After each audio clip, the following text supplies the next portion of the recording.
Friends, இன்னைக்கு நம்ம உடம்புக்கு ரொம்ப சத்தான பொன்னாங்கண்ணி பொரியல் தாங்க எப்படி செய்யறதுன்னு பார்க்க போறோம்.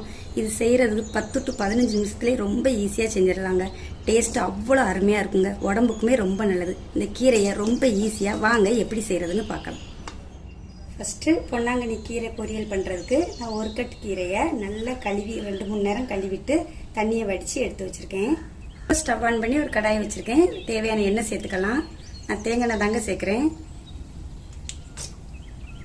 எண்ணெய் நல்லாவே சூடாச்சு. இப்போ இது கூட ஒரு ஸ்பூன் கடுகு உளுந்து பருப்பு சேர்த்துக்கலாம். கூடவே ஒரு பெரிய சைஸ் வெங்காயத்தை பொடிசாக கட் பண்ணி வச்சுருக்கேன், அதையும் சேர்த்துக்கலாம். இந்த வெங்காயத்தை கொஞ்சம் வதக்கிக்குவோம். ரொம்ப சவக்கிற அளவுக்கு வதக்க வேண்டாம், இந்த அளவுக்கு வதக்கினா போதும். இப்போ இது கூட நம்ம க்ளீன் பண்ணி வச்ச கீரையை சேர்த்துக்கலாம்.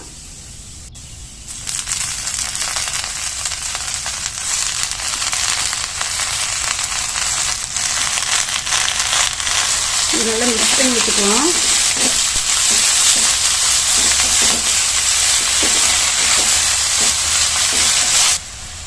இப்போ இது கூடவே ஒரு 2 ஸ்பூன் பாசிப்பருப்பை தண்ணியில் ஊற வச்சு வச்சுருக்கேன் ஒரு 10 நிமிஷமா. இப்போ அதையும் சேர்த்துக்குவோம்.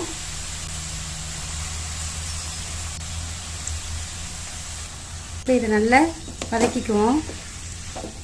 தண்ணி எதுவுமே ஊற்ற வேண்டியது இல்லைங்க. இந்த கீரையில் உள்ள தண்ணியே இதுக்கு கரெக்டாக இருக்கும். கொஞ்சம்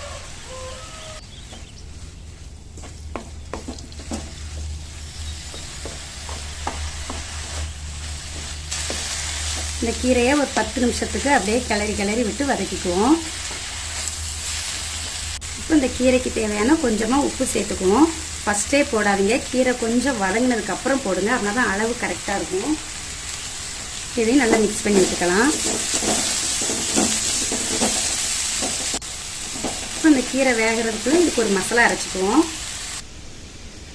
4 முழு வத்தல், அரைச்சல் தேங்காவை பொடிசாக கட் பண்ணி வச்சுருக்கேன், அதையும் சேர்த்துக்கலாம். கூடவே 4 பல் பூண்டு, 1/2 ஸ்பூன் சீரகம். இப்போ இது எல்லாத்தையும் குறப்பாக அரைச்சி எடுத்துக்குவோம். இந்த அளவுக்கு நல்லா குறன்னு அரைச்சி எடுத்துக்கோங்க. இப்போ இந்த மசாலாவையும் கீரையோடு சேர்த்துக்குவோம்.